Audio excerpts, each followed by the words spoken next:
안녕하세요. 차인건 법률사무소의 권호원 변호사, 최신영 변호사입니다. 네, 오늘은 변호사를 고르는 법에서 좀 얘기를 해보려고 해요. 네. 최 변호사님은 이렇게 주변에 변호사들이 많이 계시죠? 네. 정말 많은 변호사들을 만나고 있습니다.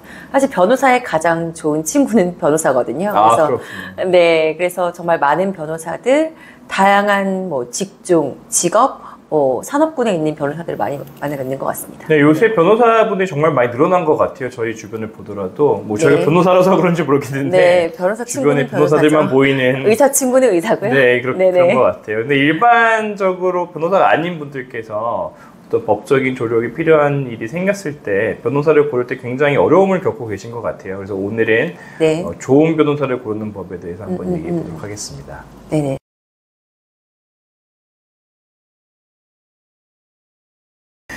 저도 가끔 병원에 갈 때가 있는데 치과 의사분을 찾으러 갈 때 겉에만 봐서는 이분이 잘하는 치과 의사인지 아닌지를 좀 알기는 좀 어려운 것 같아요. 같은 경험 해보신 적 있으신가요?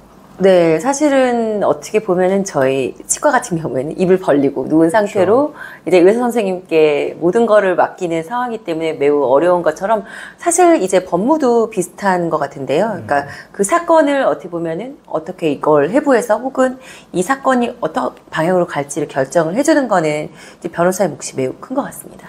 네, 그래서 겉모습만 봤을 때는 과연 나에게 좋은 변호사인지 아닌지 알기 굉장히 어려운 것 같은데. 네네.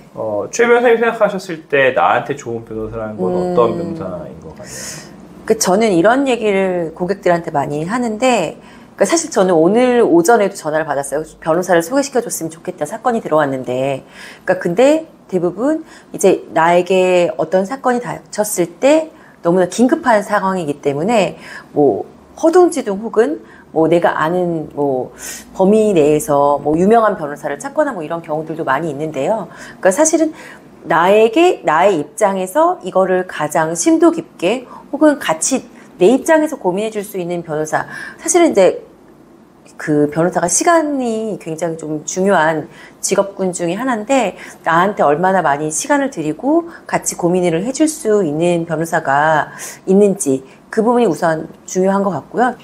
그래서 말씀하신 것처럼 시간을 써야 되는 게 변호사의 몫이잖아요. 근데 변호사도 사람이니까 사실은 많은 분들이 잘 모르고 있는 것 중에 하나가 변호사도 24시간밖에 없다. 그렇죠. 나도 24시간 있고 나의 변호사도 24시간밖에 없기 때문에 물론 24시간 중에 그래도 8시간은 자야겠죠, 인간적으로. 그리고 나머지 시간을 어떻게 나눠서 나에게 할당할 것인가. 이게 굉장히 중요한 문제인 것 같아요. 그렇죠. 이 내 사건에 얼마나 할당해 줄 수 있는지. 그렇죠. 네네. 그래서 겉에만 봐서는 이분이 나한테 잘해주겠다고 말을 하는데 실제로 시간을 나한테 쓰는지가 굉장히 중요한 문제인 것 같아요. 굉장히 중요한 문제라고 생각합니다. 왜냐하면 고민한 만큼 또 해답에 대한 또 다른 방향도 찾을 수 있기 때문에요. 결국 중요한 것은 정말 좋은 변호사는 나한테 신경을 써주는 변호사다. 네, 나한테 집중하고 내 고민을 나보다 더 많이 혹은 내 입장에서 얘기해 줄 수 있는 변호사가 진짜 변호사가 아닐까라고 생각을 합니다. 어떻게 보면은 너무 유명한 변호사분들 가끔 계시잖아요. 정말 알려진 분들. 네네. 그런 분들한테 저희가 일을 맡겼을 때 어떻게 보면 저희 시간을 많이 못 챙길 수 있는 그런 게 있을 수도 있겠네요. 네, 사실은 너무 훌륭한 변호사님들 너무너무 많으시지만 사람마다 할 수 있는 시간과 아니면은 분배라고 해야 되나요? 이제 그런 부분에는 한계가 있을 수가 있기 때문에 그런 부분들도 조금 잘 논의할 필요가 있을 것 같습니다. 네. 네네.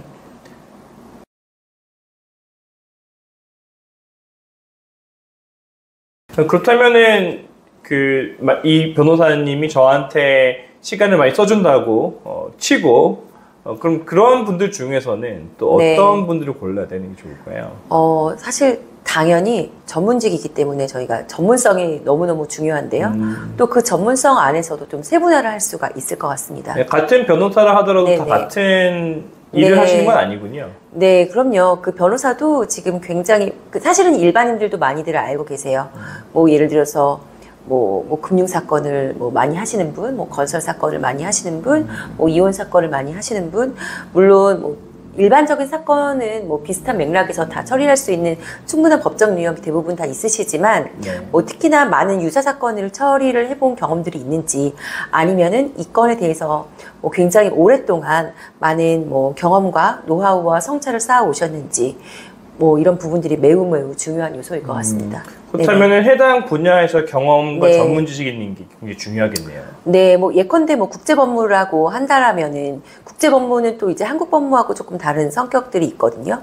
그러니까 해당 관할에서 어떤 것들을 필요로 하는지, 뭐 요건이 필요한 것은 무엇이 있는지, 또 혹은 또 외국어 능력은 또 얼마나 되는지가 커뮤니케이션에서 가장 기본적인 능력이 되기 때문에 사실 그 부분은 우리가 간과하기 어려운 부분인 것 같습니다. 사실 그런 전문성을 저희가 두 번째로 말씀을 드리는 이유는 너무나 어떻게 보면 제일 중요하고 기본적인 부분이기 때문에 아마 이 부분을 그 다음으로 제가 말씀을 드리게 된 것 같습니다. 네. 그 사람이 전문 지식이 있는지 알 수 있는 방법이 있을까요? 굉장히 어려운 질문이네. 저희가 치과 의사 선생님이 얼마나 치과적인 지식이 있는지를 저희가 뭐 손님의 입장에서, 고객의 입장에서 테스트하기가 굉장히 어려운 것처럼 뭐 사실 일반적인 거는 그런 것이겠죠. 뭐 학위라든지 아니면은 관련된 경험들을 얼마나 많이 쌓아왔는지 그리고 또 상담을 통해서 내 사건들에 대해서 얼마나 잘 이해하고 내가 원하는 답을 찾아갈 수 있는 그런 조언을 해줄 수 있는지 그런 부분들을 좀 종합적으로 봐야 될 것 같습니다. 사실 한 가지 부분만 봐서는 전문성이 있다라고 판단하기는 조금 어려운 부분이 아닐까라고 생각됩니다. 뭐 그분이 어떤 공부를 계속해 왔는지, 뭐 어떤 논문을 써왔는지 이런 것도 좀 도움이 되겠네요. 네, 그런 부분들도 매우 중요한 부분이겠죠. 아무래도 깊이 있게 이 분야에서 어느 정도 성찰을 해왔는지가 그 논문이나 학위 등에서도 나타난다라고 보여질 수가 있고요. 또 그 변호사가 과거 해왔던 사건들 같은 거를 보면은 어떤 좀 부분에 전문성이 있는지 알 수 있지 않을까요? 네.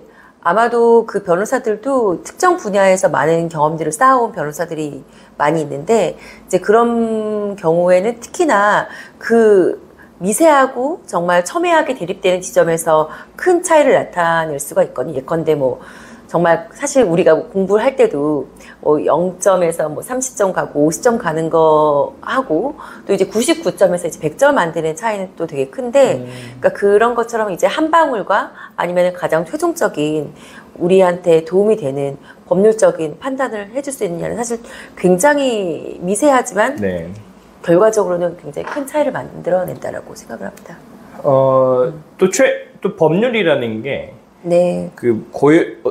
법률이라는 게 이렇게 멈춰 있는 것이 아니라 계속 바뀌잖아요. 네네, 그렇습니다. 국회에서 새로운 입법도 들어오고 또 법원에서 새로운 판례도 나와서 또 기존에는 불법이었던 게 합법이 되기도 하고 또는 기존에는 합법이었던 게 법원에서 이제는 더 이상 하면 안 된다. 이렇게 하는 경우도 있잖아요. 네, 맞습니다. 뭐 이런 거에 대한 동향을 변호사가 계속 업데이트하는지가 중요하겠네요. 굉장히 중요하죠. 뭐 법령이 바뀌는 것은 기본이고 뭐 해당 부처, 관련 부처에서 어떠한 가이드라인을 가지고 있는지 혹은 이 입법 당시에 어떠한 목적으로 이 법을 뭐 제정했는지에 대해서 뭐 파악하고 관심을 기울이고 있고 그것에 대해서 목소리를 내고 있는지도 좀 중요한 요소일 것 같습니다. 결국 그런 최신 동향에 대해서 뭐 기고를 한다거나 아니면 세미나에 참여해서 목소리를 낸다거나 뭐 이렇게 활동을 좀 하는 변호사들이 좀 그래도 최신 동향을 좀 알고 있다 이렇게 좀 볼 수 있겠군요. 종합적인 요소에서 좀 중요한 요소로도 볼 수 있을 것 같습니다. 왜냐하면 사실 변호사로서 목소리를 낸다라는 게 생각보다 쉽지가 않은 게 뭐 그냥 저희가 뭐 아무런 준비 없이 아무런 얘기를 할 수 있는 게 아니라 사실 저희도 이제 저희 이름을 걸고 굉장히 전문성 있는 이야기를 전달하려고 노력하고 있기 때문에 그런 부분에 대한 전문적인 지식과 노력이 바탕이 되지 않으면은 굉장히 힘든 부분이기 때문에 높이 사야 된다라고 생각합니다.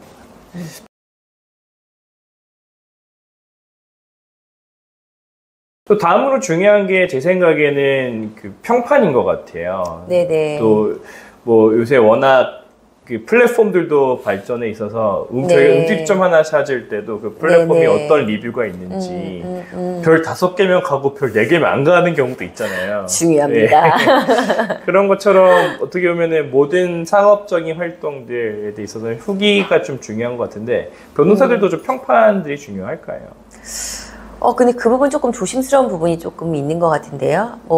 평판이 아예 가치가 없는 거라고는 말할 수는 없지만, 왜냐면은 사실 변호사 세계도 좋고, 자기가 직접 경험을 해봤을 때에 대한 피드백이라고 볼 수 있기 때문에 하나의 참고 요소로 볼 수는 있지만, 실제로 이제 사건을 진행을 하다 보면은 이제 의뢰인들 입장에서 아니 왜 내 말을 잘 들어주지 않는지, 왜 소송에 이게 반영이 되지 않은 데 대해서 이제 뭐 불만을 말씀하시는 분들이 있으실 수도 있거든요. 근데 네. 사실은 이제 결과적으로 봤을 때는 이제 변호사는 이제 결과를 생각을 하고 법리적으로 어떻게 옳은지에 대해서 판단을 하기 때문에 이런 어떻게 보면 이제 의뢰인이 얘기하는 이제 사실관계들을 전부 다 혹은 얘기들을 우리가 필요한 요건 사실로서 녹일 수가 없는 경우들이 많아서 이제 그런 부분들이 어떻게 보면 의뢰인들은 내 말을 들어주지 않는 변호사다라고 판단하실 수도 이제 있는 부분들이 있어서 그 부분들은 조금 조심스럽게 한번 생각을 해보실 필요도 있지 않을까?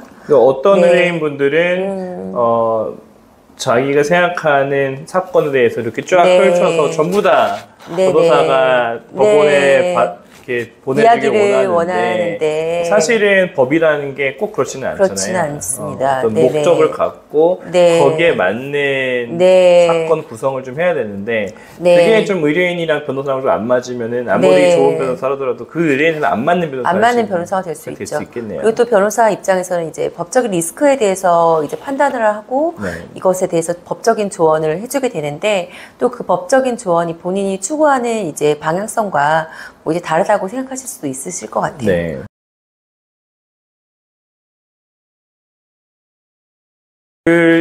또 어떤 의뢰인분들은 무조건 이길 수 있다. 네. 그리고 무조건 싸다. 나는 뭐 1,000원짜리 변호사다. 네. 뭐 이렇게 하는 분들만 찾아가는 분들도 있을 네. 수도 있을 것 네. 같아요. 그럴 수도 마치 있죠. 극한의 네. 가성비를 찾듯이. 네. 근데 그게 과연 변호사를 선택할 때도 맞는 네. 방법일까요? 솔직히 말씀드리면 그건 좀 아닌 것 같아요. 왜냐면 사실은 변호사도 이제 많은 사건들을 놓고 이게 어느 정도가 내 시간을 투자를 해야 될지 아니면 어느 정도 가치가 있는지에 대해서 판단을 하고 좀 더 밸류를 두게 되는데 정말 그렇게 수임을 했을 때 내 사건이 내가 원하는 방향, 사실 저 법원에 간다는 거 혹은 법적인 사건을 마주하게 된다는 것은 사실 일반인 입장에서는 일생일 때 어떻게 보면은 중요한 일이고, 그쵸. 일생에서 한 번밖에 만나지 않을 수도 있는 일들이거든요. 근데 그런 일들에 대해서 그렇게 처리한다라는 것은 사실 조금 위험 부담이 있지 않을까라고 생각이 듭니다. 무조건 이길 수 네. 있다고 하는 변호사보다는 네네. 좀 사건에 대해서 객관적이고 네네. 정직한 피드백을 주는 변호사가 오히려 네, 그 사건을 의뢰하는 의뢰인 입장에서 도움이 될 수도 있겠네요. 저는 그게 더 신뢰할 만하다. 예컨대 이길 수 없다. 하지만 뭐 이러이러한 부분에서 우리가 법적인 주장을 해볼 수가 있다. 혹은 뭐 이 계약서에서 이런 부분들이 문제가 되는데 이런 부분들은 협상의 여지로서 상대방하고 얘기를 해볼 수 있는 부분이다. 하지만 상대방이 받아들여지지 않을 수도 있다. 그럴 경우에는 우리가 어떤 식으로 뭐 내부적으로 경영적인 판단을 하거나 뭐 대책을 세워야 한다라거나 뭐 이제 그런 부분까지도 조금 같이 한번 논의하고 얘기하고 정직하게 터놓고 같이 얘기를 해줄 수 있는 변호사가 좀 좋은 변호사 생각하고요. 네. 표면적인 부분이 아니라 내면적인 커뮤니케이션까지 같이 해줄 수 있는 변호사가 좀 필요하지 않을까라고 저는 생각합니다. 네네. 그리고 아까도 잠깐 얘기했지만 네네. 변호사의 시간은 정해져 네, 있잖아요. 그렇습니다. 그러니까 네네네. 몸이 홍길동처럼 여러 개가 아니기 때문에 네네. 이 표현 너무 올드한 표현인가? 좋습니다. 좋습니다. 너무 와닿습니다. 네. 여러 개가 아니기 때문에 네네. 박리담회로 변호사업을 하기는 사실 어려울 것 같아요. 현실적으로 어렵죠. 그게 예. 거짓말이 아닐까요? 그러니까 거짓말이라기보다는 불가능에 가까운 일들이 아닐까요? 네. 조그만 돈만 네. 받고 자기가 모든 네. 신경을 써주기는 사실 쉽지 네, 않다. 네. 뭐, 싼 게 비지떡이라는 말처럼 사실은 이제 음식도 사실은 이제 비싼 데는 사실 어떻게 보면 뭐 좋은 재료를 쓴다든지 아니면은 뭐 위생적인 면에서 더 많이 신경을 쓴다든지 여러 가지 요인들이 있을 텐데 사실 법률적인 조언이라든지 의견들도 사실 신경을 쓰고 시간을 많이 투자한 만큼 그게 퀄리티가 나오는데 그렇지 않고 뭐 내가 뭐 1,000원에 혹은 뭐 굉장히 저가에 해주겠다라고 하는 거는 그럼 내 사건은 정말 신경을 써주지 못한 가능성이 굉장히 높겠구나. 혹은 나의 일생일 때 사건이 어디로 갈지 나는 그냥 뭐 운에 맡기겠다라고 네. 저는 보여지거든요. 네네. 네. 결국은 네. 가격 가성비를 따진다기보다도 정말 퀄리티를 따져야 되는 게 이 변호사를 네. 선택하는 솔직히 변호사는 저는 가성비 없다고 생각합니다. 가성비를 따질 만한 네, 가심비라고 생각합니다. 가심비. 가심비는 그러니까 정말 내적으로 만족하는 것이 가장 효율적이고 가장 좋은 선택이지. 네. 사실 뭐 예를 들어서 뭐 1억에 대한 뭐 대여금 반환 청구 소송을 한다. 뭐 그럼 사실 적은 돈이 아니거든요. 근데 그 돈을 어떻게 잘 받는지 혹은 그 소송을 어떻게 효과적으로 이끌어내는지가 중요하지, 뭐 적은 돈에 해서 사실은 더 큰 손실을 보고 그 사후적으로도 문제가 된다라면은 저는 그거는 가성비 있는 선택이 아니라고 생각합니다. 알겠습니다. 오히려 조금 더 내 사건을 제대로 처리할 수 있는 게 굉장히 더 가심비 있는 선택이 아닐까, 뭐 굳이 표현을 하자라면. 그렇군요. 네.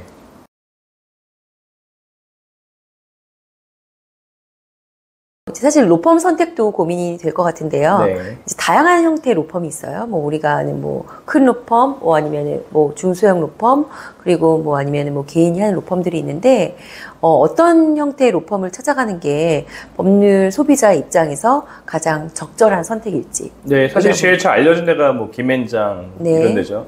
네네. 김앤장 외부터는 잘 모르실 것 같아요. 뭐 광장, 태평양 네. 하시는 거 들어오실 수도 있겠지만 네네. 네, 그렇게까지 알려지지 않는데, 하지만 어쨌건 굉장히 큰 로펌들이 있고, 그다음에 또 개인 사무실들도 있어요. 극단적으로 한 명이서 운영하시는 것도 있고. 근데 제 생각에는 가장 법률 소비자한테 적절한 사이즈는 여러 명의 전문가가 유기적으로 좀 모아서 나를 위해서 일해주는 로펌 사이즈인 것 같아요. 너무 큰 데 가더라도 나를 신경을 안 써줄 가능성이 상당히 높습니다. 이제 큰 데지만 나는 법률 소비자 한 명은 상당히 좀 일부에 불과한 거고, 또 너무 작은 곳에 가시면은 이게 전문성이라던가 아니면 유기적인 네트워크를 통한 연계를 받기가 좀 어려울 수도 있어요. 네. 그렇기 때문에 좀 적절한 인원이 모여 있는 네네. 곳에 가셔서 좀 상담을 받아보시면서 진행해 보시는 게 아마도 소비자 입장에서는 최대한의 네. 효과를 받을 수 있는 그러한 사이즈가 아닌가 생각이 듭니다. 네, 사실 저도 법률 소비자 입장에서 사건들을 의뢰해 본 경험들이 있는데요. 이제 기업 내부에서 이제 외부에 있는 펌들에게 의뢰를 할 때 반드시 사실 그 펌의 사이즈가 선택의 기준은 아니거든요. 왜냐면은 사실 내부에서도 왜 내 거에 대한 신경을 쓰지 않은지, 왜 이렇게 회신은 늦은지, 아니면은 과연 이게 전문성 있게 이 건을 처리하고 있는지에 대한 그런 내부의 피드백들이 있는 경우도 굉장히 사실 많이 있어요. 그래서 정말 적절하게 조직된 펌들을 통해서 이 사건들을 처리하는 게 어떻게 보면 가장 효율적으로, 가장 성공적으로 처리할 수 있는 방법이 아닐까. 제 소비자 입장에서도 그렇게 느꼈던 경험들이 많이 있습니다. 네. 네, 오늘은 좋은 변호사 고르는 법에 대해서 최신영 변호사님과 함께 얘기 좀 해봤는데요. 도움이 되셨길 바라고, 조금이라도 재미있으셨다면 좋아요, 구독 꼭 눌러주시기 바라겠습니다. 그럼 저희는 또 좋은 컨텐츠로 다음에 찾아뵙도록 하겠습니다. 감사합니다. 감사합니다.